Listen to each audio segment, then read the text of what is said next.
Night Comes Falling by Howard Blum. We're going to move kind of quickly. The book is difficult as I go through this more and more, and I realize Howard Blum is not going to, of course, do an open-minded piece on Bryan Kohberger. It's going to be a slanted hit piece on why Bryan Kohberger is the guy, and that's fair and dandy if you believe Bryan Kohberger is guilty, and I'm not saying that he's not guilty, but what I'm saying is this book has all kinds of inconsistencies. One of which I want to point out to you is this. I just recently got done watching the Dateline NBC special called The Terrible Night on King Road. It was basically their second Dateline episode, now more recent as we're approaching trial for Bryan Kohberger. In The Terrible Night on King Road by NBC, Howard Blum is featured in that episode many times. This book is brought up, and Howard Blum is mentioned as a special consultant to NBC. So how ironic is it that reading Howard Blum's book is not consistent with the shit that they put in the NBC special? And this makes me angry. That's why I use the word shit. This is crap. It pisses me off that this hit piece from NBC is spreading a completely different narrative than even Howard Blum himself wrote in his book and is featured in that NBC special. Which one is it?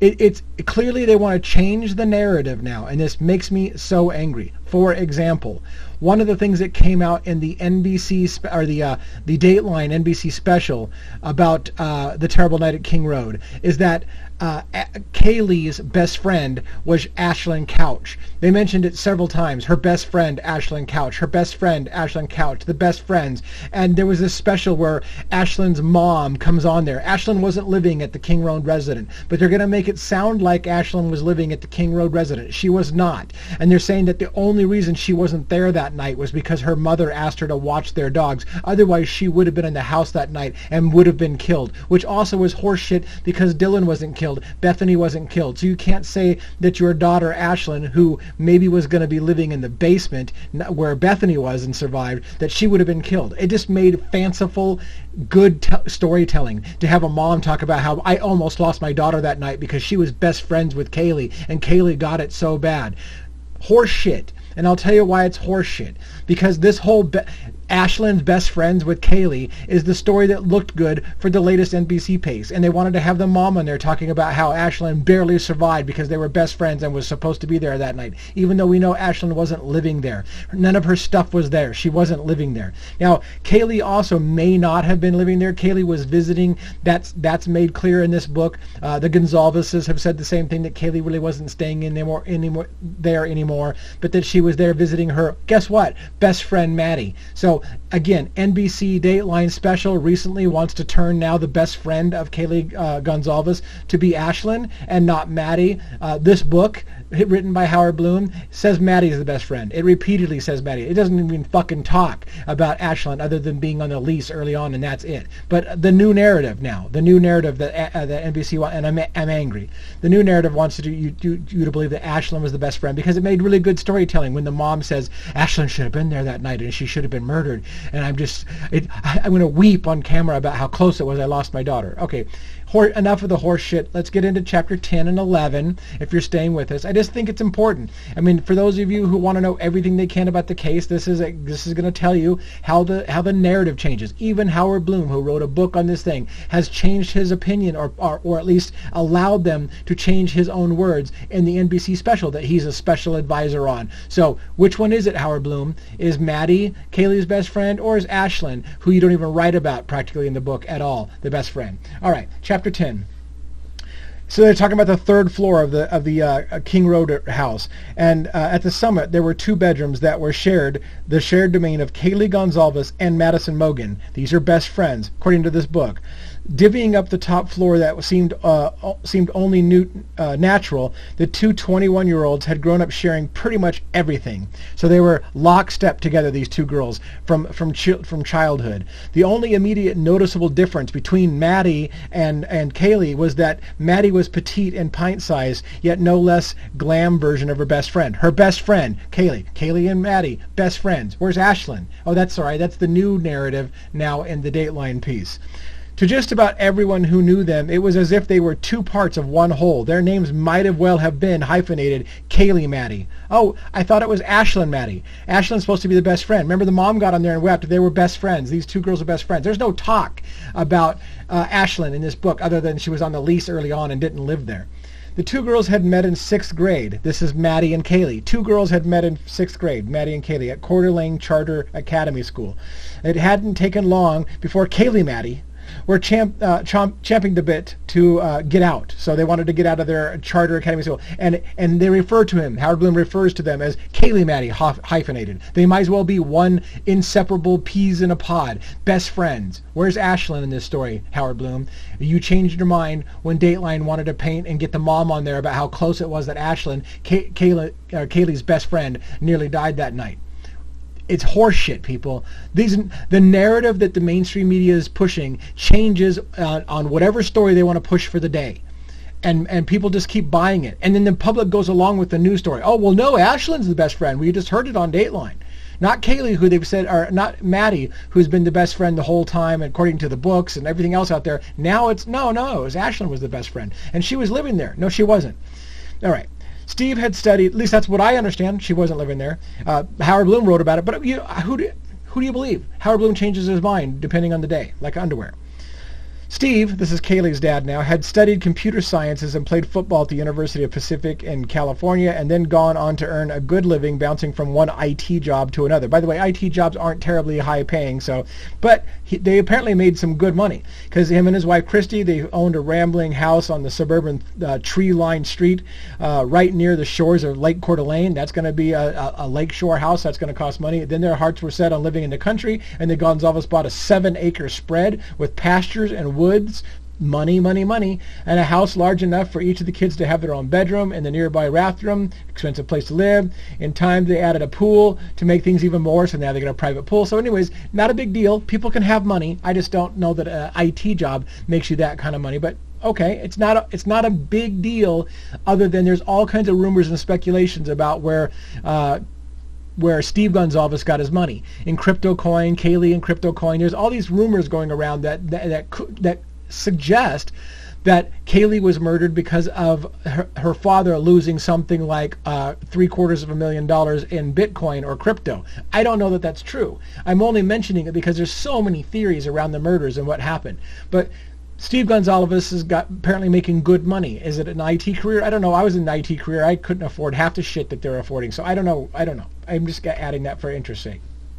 For Maddie, childhood was more of a grinding time. Ben and Karen Mogan's marriage, so now we're talking about Maddie Mogan's parents, Ben and Karen, had cracked from the strains caused in part by Ben's drug use and all too frequent struggle to pay the bills. They separated when Maddie was a toddler. In the decades to come, Ben would still be pleading guilty to misdemeanor drug raps and going off to 90 days in jail, and his new wife, Corey, Maddie's stepmother, would face drug charges too. So lots of drugs in Maddie Mogan's history.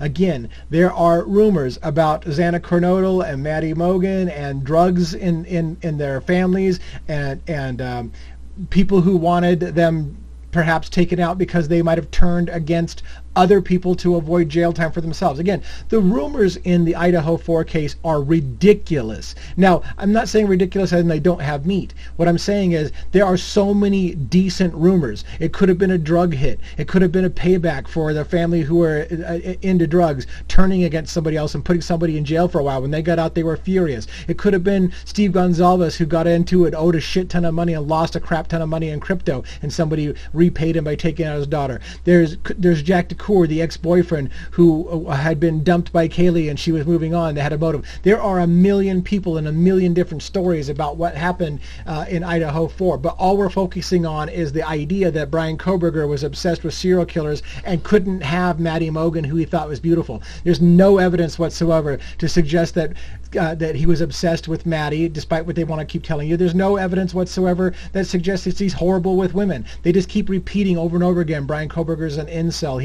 He's not good with women. And clearly these beauties would have been the kind of thing that Brian Koberger wanted to have, but he could not have. And so his anger towards the fact that he can't have these beautiful women drove him along with his obsession of serial killers, to go in there and kill all these women because he hates women and he can't have something beautiful. All of that narrative, painted very, very, very vividly by a Dateline NBC, has no backing whatsoever. They just keep telling you. They keep telling you over and over, Brian Koberger doesn't like women, he hates women, he can't have them. Meanwhile, in the same NBC Dateline, you know I'm going on a tangent, we're supposed to be reading this chapter, but I can't handle it. The same NBC Dateline special shows Brian Koberger getting multiple women's phone numbers. A girl has romantic feelings for him, goes and stays the night at his apartment after a break-in at her place, has him install security cameras in her place, and yet they'll still tell you, while he's getting phone numbers of girls on campus, and while he's got people who are interested in him romantically, that he's not good with women, that he hates women because he's involuntary, is celibate, because he can't have women. That you can't have. I don't understand why you, in the public, I don't understand why we're not more pissed off that they're going to tell you over and over again he can't stand women because he can't have them, while telling you about how he's getting women's phone numbers and people are romantically interested in him and stay the night at his house. How do you do that? You do it because you don't care what really happened. You want to tell a story. The story is he killed these girls because they're beautiful and he couldn't have them, even though you have no basis for that whatsoever. But you're going to keep saying it over and over and over until every mother person out there will repeat to me, well, he hated women. He's a misogynist. You'll just repeat the garbage, and they have never supported it. They've learned the trick. Say something enough times with conviction and people will believe it. It doesn't matter anymore whether you have proof for it at all. All right, let's get through this. We've got 2 chapters. We're going to do 10 and 11 today. Once she met Kaylee, this is about Maddie Mogan, it was as if there was no longer any need to escape from the splendid imaginary world. Maddie now had the real thing. And it wasn't just her wonderful Bobbsey twin friendship with Kaylee. The Gonsalveses had taken her into their family too. They routinely set another place for her at the dinner table when she came over after school to do homework. Maddie joined in when it was time to put on ornaments and tinsel on the tall Christmas tree in the living room. When they went off to family vacations, the Gonsalveses made a point of escaping whenever they could from the long, brutal Idaho winters. They took Maddie along. They went to Belize, to Cabo, to Waikiki. Oh, by the way, this IT guy is doing fucking fantastic in life as an IT guy. I don't know how he affords really big houses and expensive things and going to Belize and Cabo and Waikiki and taking his daughters. He's got great money for an IT guy. I don't know how he did it. I don't know what level he rose to IT, but I was in IT. I couldn't make that kind of money. But anyways, I'm on a tangent again. Okay, the 2 girls posed for family snapshots with bikinis and one glistening tropical holiday backdrop after another. The Gonsalveses would both say that they grew to think of Maddie as their own daughter, as another daughter. Wait a minute. Everyone knows from the Dateline NBC special that Ashlyn Couch is Maddie's is Kaylee's best friend. I don't understand why we're talking so much about Maddie. Maddie can't be her best friend because, again, the mom coming on there in tears about how this was her best friend and could have died that night. That narrative doesn't seem to jive. Again, Blum doesn't spend any time talking about Ashlyn other than she was on the frickin' lease and then went and lived somewhere else. That's it. End of story so far in his book. End of story for Ashlyn. But now NBC wants to tell you Ashlyn's the best friend of Maddie. Where's the art of Kaylee? Where is all this bullshit here that Howard Blum's telling us, where there's nothing about Ashlyn? It's all about how close the 2 girls were and how they were part of the family. She was just like a daughter to the Gonsalves. It was midway through their 8th grade year when their minds, these 2 girls, were made up and they had had enough of the demanding charter academy and wanted out. Instead, they hoped to transfer to Coeur d'Alene's Lake City High, where Kaylee will meet Jack DeCoeur, and things will go crazy from there. And then they wrote in each other's yearbook. Here we go. They wrote in each other's yearbook. I wouldn't have wanted anyone else to be with the main character of my childhood years, Kaylee wrote under Maddie's yearbook photo, and Maddie replied, I love you more than life, my best friend forever and more. I don't know why Ashlyn Couch isn't there because she's the best friend of Kaylee, and I don't know how she's going to feel about her best friend giving love letters to Maddie because Ashlyn really is Kaylee's best friend according to NBC in the new special. So that's very confusing to me. But then something unpredictable happened. Maddie pledged Pi Pi Beta Phi, and against all expectations, Kaylee joined Alpha Phi. Both of these were party houses, both attracted the type of young women who, on an outsider's admiring eye, seemed impressively poised and confident. So something happened. The two best friends pledged two different sororities at the University of Idaho. They had come to college together, are eager to spread their wings, and the only way to soar, they had decided, was to fly off on their own, which is why they supposedly decided to take two different sororities. They're still best friends, allegedly, but they decided to go and try to spread their wings and go different directions as far as these things here come. So we don't know what else is going on. Maybe there was a rift. Maybe Ashlyn Couch became closer. I don't know. We don't cover it in the book. We still refer to Maddie all through this as Kaylee's best friend. For the first 3 years at the university, while they remained best friends, I don't know where Ashlyn Couch is at in here, but because apparently Kaylee and Maddie are best friends and remained best friends like they had from childhood. But again, according to NBC, Ashlyn's the best friend and nearly died that night. They also enjoyed new independent lives. All right. And there was something else that couldn't help but drive them further into their own worlds. They had each fallen in love, and like all true first loves, it made everything else in their lives seem trivial. So that's the end of chapter 10. The girls, the best friends, repeatedly, nothing talking about Ashlyn Couch, who is apparently the best friend that narrowly escaped getting killed that night because it makes really good TV. Nothing about her, but Howard Blum can't make up his mind which friend is the best friend. That's okay. I'm a little irritated at that bullshit. So let's move on. Chapter 11. We'll get done with chapter 11. We'll wrap this up quickly. Chapter 11, on a bid night, we're talking about the Greek sororities. On bid night, when Maddie joined their new sisters to toast her now official affiliation with the Pi Phis, she met Jack Schriger. This is Maddie's boyfriend, Jack Schriger, apparently. And just like that, another new beginning took hold in their freshman year and shook her young life. So it talks about Schriger a little bit. Schriger had also gone to Lake City High and Coeur d'Alene, so he had gone to the same high school as them, and now they're in college together, but he was a couple of grades ahead of Maddie, so he was older and a couple of grades ahead of her. Their paths had never crossed in high school, apparently, until now that they're in college together, but they had gone to the same high school. Jake was good-looking, trim, athletic sort of guy, strong features, fair hair, Tau Delta, and he's in the Greek life as well, cool guy on campus. By the end of the evening, he was hitting on Maddie. They were hitting it off. They had fallen in love. That talks about this, how quickly they fell in love. And then it talks about Kaylee and Jack DeCour. And Howard Blum kind of glosses over the fact that they were high school sweethearts and had been together for 5 or 6 years. And he almost makes it look like that's not the case. He refers to it, Howard Blum, as an on-again, off-again relationship. Now, I want to point out again, the Gonzalez family have stated that Jack DeCour was the love of Kaylee's life. Let me repeat this. I've heard this multiple times. The Gonzalez's have referred to Jack DeCour as the love of Kaylee's life, and she was the love of his life. Everyone thought, according to the Gonzalez's, the two of them would be together forever.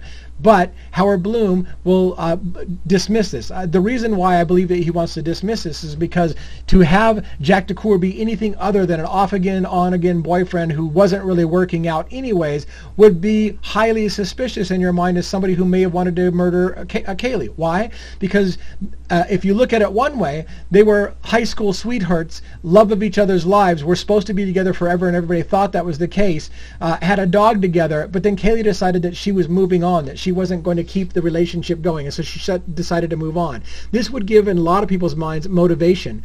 The boyfriend whose girl, the love of his life, is going to leave him, is going to move out of state, take their dog with him, would be high motivation for a man to decide that if I can't have her, nobody else can. But how we deal with that, in my opinion, how Howard Blum deals with that, is now we're just going to look at it as a rocky relationship. It was never all that good in the first place. Even though Steve to this day talks about how he's part of the family and how he doesn't suspect that Jack DeCour had anything to do with it. He's just this great guy. Everybody thought that the two of them were going to be together forever, and he was heartbroken by the whole thing. But again, I think what happens is Howard Blum wants to make sure that we don't suspect Jack DeCour, because you don't want the boyfriend who loves Kaylee dearly and doesn't want to lose her, because that looks like he might have motivation to kill her. So now let's just put it off on it's a tumultuous relationship, on again, off again, never was all that great of a relationship. That's how we'll deal with this. So she met Jack DeCour in high school. Kaylee was ecstatic. Jack was the type of big popular guy on campus. Jack went off to the University of Moscow, same as Kaylee. And like his girlfriend, he embraced the Greek life.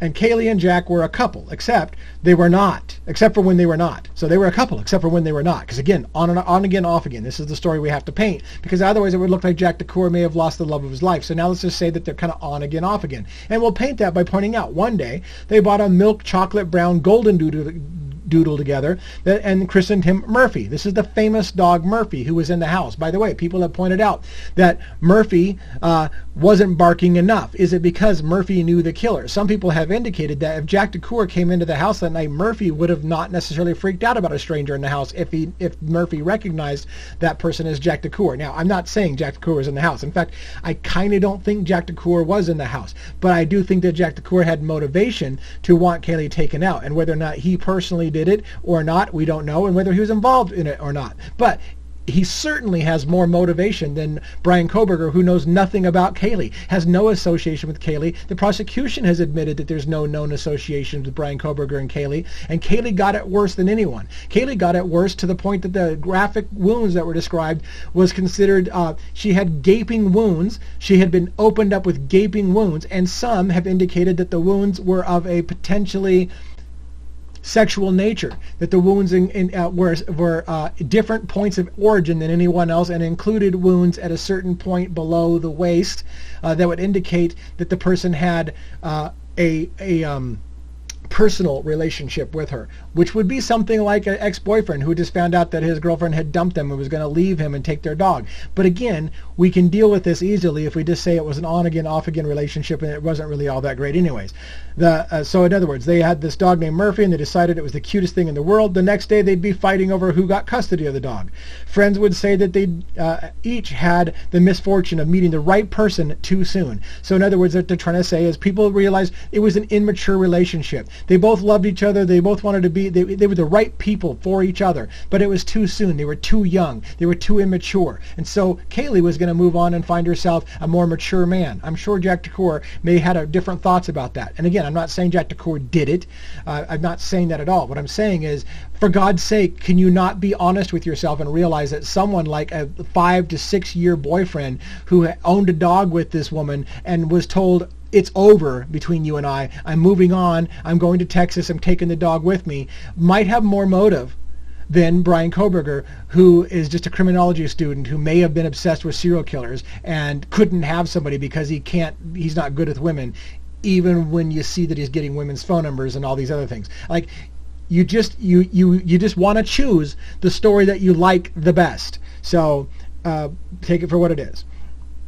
So as a consequence, a volatile pattern emerged. Pattern. This is Howard Blum's thing. It was a pattern. These were on and off again relationship. It's a pattern for them. Then a cycle of resentment and recrimination followed close on its heel by regret, and it would start again. Yet for all their defiant talk, neither of them had run too far from each other. So Howard Blum admits they've always been together in each other's circles. Even when they broke up, Jack DeCour was with her that night. We see Jack DeCour at the grub truck next to Kaylee hours before she's murdered. He was with her that night. In some part, he was nearby. Now, I've theorized if there was a relationship issue and Kaylee was at the bar that night and she was hammered and she was flirting with another guy or whatever, maybe the ex-boyfriend, Jack DeCour, who's hanging around watching his girlfriend, isn't too keen on the fact that Kaylee's moving on. There was frantic text messages and phone calls between Kaylee and Maddie, the best friends. I know Ashlyn's the best friend, not Maddie. But the two friends were in the room together that night, Kaylee and Maddie, because I don't know why, because they're not best friends. But those two girls were together, sleeping in the same bed together, and they were frantically trying to get a hold of Jack DeCour. Something happened at the bar that night is what I theorize, and the girls were trying to smooth things over with Jack, who was upset. That's my guess based on what was happening that night. Jack's got an alibi. That's what the law enforcement tells us. Early on, the family told us that some people were ruled out too quickly. Was that originally one of the things that the family thought as Jack DeCour? Now they're sticking by his side. No, Jack couldn't have done it. We stand by this guy. He's a great guy. But again, to take the focus off of Jack DeCour, Howard Blum will say, hey, it was always an on again, off again relationship. It wasn't really all that serious. They were too young. They both kind of mutually agreed it just wasn't the right time. Bullshit. That is not consistent with everything else that's being said. But just like Dateline NBC wants to change the narrative, so Howard Blum wants to change the narrative because he doesn't want people focusing on Jack DeCour, the ex-boyfriend, who may have had a motive. Because we have to focus on somebody else who has a motive. That's the important thing.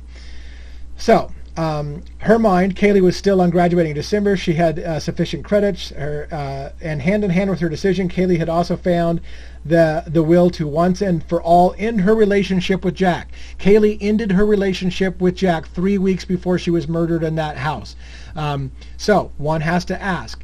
And Jack DeCour was hanging on, perhaps, to the possibility that the two of them would stay together, that he would win her back, that he still had time. She hadn't left, but she was ready. She was ready to move on with her life. As it says here, once and for all, Kaylee had decided to end her relationship, the 5 to 6 year relationship with Jack DeCour. And again, I'm not saying Jack DeCour is involved in Kaylee's death. What I'm saying is you would be horribly misguided if you think that Bryan Kohberger has a better motive than Jack DeCour. If Jack DeCour isn't the person because he had an off again, on again relationship, there's no excuse for Bryan Kohberger. He had no relationship with Kaylee. He had never tried to hit on Kaylee. There's no indication he's never met Kaylee at all. And the prosecution admits that. There's no connection between Kohberger and Kaylee. Jack DeCour has all kinds of connections and all kinds of reasons to be upset with Kaylee moving on. So if you're going to tell me that it's much more believable that Bryan Kohberger took out Kaylee in a personal manner than an ex-boyfriend,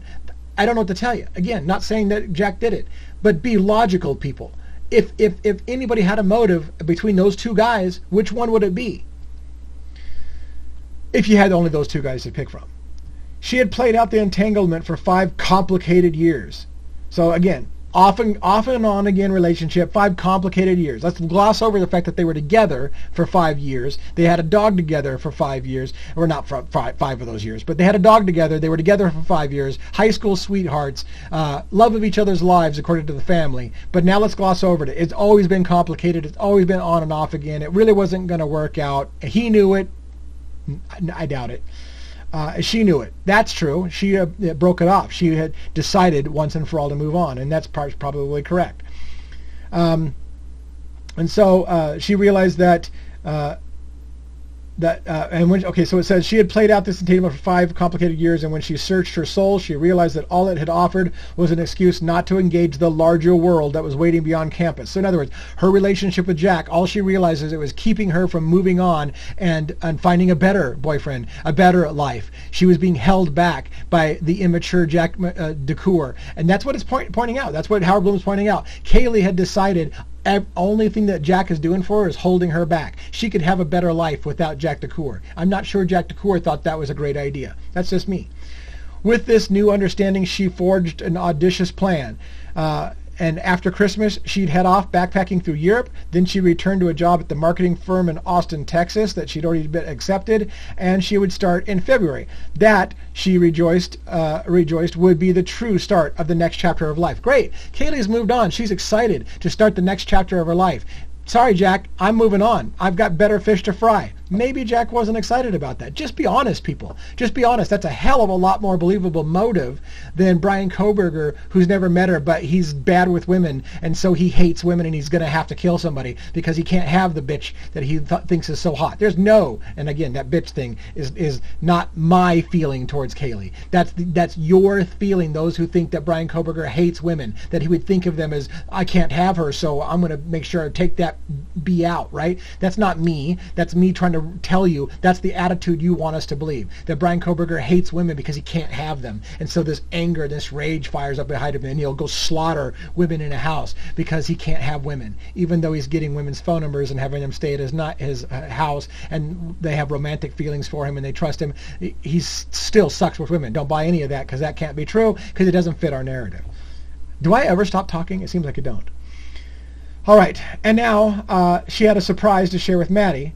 You have any plans for the weekend, November 12th? Kaylee asked her best friend, how about I come down to Moscow? So this is indicating, again, what the family is saying, that Kaylee was actually staying in the weeks before the murder with them a lot and wasn't at the house anymore. And so now she's supposedly saying, and it's documented here, that she wasn't at the house, and she's asking Maddie, how about I come to the house and stay with you November 12th? That's when the murders happened on the 13th, 12th, 13th morning, right? And so she's basically, hey, I got something to show you, which I think they said Kaylee had a new car. We don't cover it in this chapter, but that's probably what she wanted to show her. It's football weekend. A lot will be happening. We'll have a great time. Maddie gushed. She was immediately thrilled by the prospect of a reunion with her friend. So again, Kaylee may not have been living there, may have only been there that night because they agreed to get together. Now the question has to ask, did the killer just get, did Kaylee just accidentally get taken out because she was in the wrong place at the wrong time? She wasn't living there and she shouldn't have been there? Or did the killer know Kaylee was going to be there that night, and that's why the house was hit that night? Because they knew Kaylee was going to be back in town, that Kaylee was going to show up in town again, and that the killer knew the house and knew where Kaylee was going to be and came after Kaylee. Again, early indications were that law enforcement believed that Kaylee was the target. I believe that fully, that they believed Kaylee was the target. She received the worst wounds. Did the killer know Kaylee was going to be there that night, and that's why the house was hit that night? Or do you want to believe the bullshit story that, boy, what a bad luck for Kaylee. She wasn't even supposed to be there. She wasn't living there. She just was in the wrong place at the wrong time. Which one is it? Was she the target that night, and that's why it was hit that night, because Kaylee was there again when she hadn't been staying there for a while? Or was she just a random accident because really Maddie was prettier and Bryan Kohberger couldn't have her, even though we don't have any evidence that he was obsessed with her, and therefore he accidentally killed Kaylee because she got in the way of him killing the one woman that he wanted but couldn't have. So there you have it. Chapters 10 and 11. And yes, this chapter for me was dripping with sarcasm. It's coming off the heels of me watching Dateline NBC's hit piece, The Terrible Night on King Road. And now as we approach, by the way, and I realize that these are going to be out of order for you when you watch this, right? But as we approach the trial, we now find out all kinds of new things. One, Stephen Hippler, the judge in the case, is furious because of the NBC episode that aired. As Hippler said, somebody who is either formerly in law enforcement, formerly on the prosecution, or currently in law enforcement or the prosecution has clearly leaked some new information to the media, which had been under gag order and you were told not to talk about it. Now Hippler wants to know where the leak came from. Who was telling NBC Dateline things about this trial when they were told to stay under wraps and not talk about it? Somebody leaked something to the press and Hippler wants someone's ass. And he said, I will find out who it is and we will punish them. There could be criminal charges, there could be civil charges, but somebody's leaking shit to the media, to Dateline NBC, to make a hit piece. And now, by the way, Hippler says, you're going to cost the state of Idaho a lot of money because it's going to be harder now to seat a good jury because the jury's been tainted by new evidence that's been put out to incriminate Bryan Kohberger that should have never been out there. So you're costing us more money. We're going to have a harder time seating a jury that hasn't heard about and been prejudiced by the new Dateline NBC special, and we may have to sequester the jury because of this, which means we'll have to keep them locked up in a hotel with no access to the media because you motherfuckers can't keep your mouth shut. Sorry I swore, sorry I'm angry, sorry I'm hot. I have a lot of passion behind this. Again, I don't know that Bryan Kohberger isn't the guy. He may be the guy, but a massive injustice is being done. That hit piece is trying to change the narrative. They tried to change the entire narrative of what happened in what order in the house. Dateline NBC had a new theory about how the killer came in to kill Maddie. That's kind of new. How Kaylee basically was a no never mind instead of all the detailed things we have about how her wounds were worse than anyone else. It almost became a no never mind in the NBC case. Then we hear that Xana was in the kitchen and heard this ruckus attack upstairs on the upstairs floor and went up the stairs and surprised the killer, who then chased her down the stairs, leaving a knife blade behind, and attacked her in her room. All of that shit's brand new. This chase ensued. Dylan hears probably the whole thing because apparently it was a loud attack upstairs. Then we hear new details about how Ethan was killed. We hear about an arterial one cut that cut an artery and how his legs were carved up. All brand new stuff that nobody had heard about. And Stephen Hippler said, who the fuck